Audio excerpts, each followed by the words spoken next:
நம்ம நோட்டோனஸ்ல என்னதான் பல பவர்ஃபுல்லான ஷினோபிஸ் இருந்தாலும் அந்த ஷினோபிக்குலாம் ஒரு வேலை கொடுக்க போறோம், அதாவது மிஷின்ஸ் கொடுக்கப்படும்.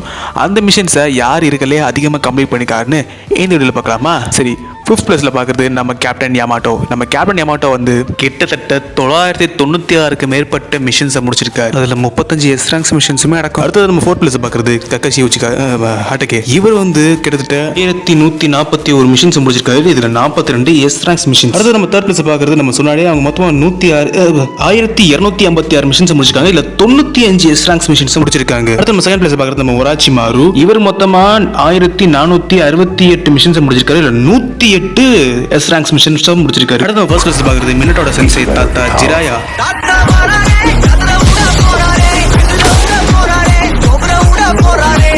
இவர் மொத்தமா 1839 மிஷின்ஸ் முடிச்சிருக்காரு. இல்ல 138 எஸ் ரேங்க்ஸ் மிஷின்ஸ். இவர் தான் மோஸ்ட் மிஷின்ஸ் கம்ப்ளீட் பண்ணதும் மட்டும் இல்லாம ஒரு ரிச்சஸ்ட் ஷினோபியாவும் இருக்காரு.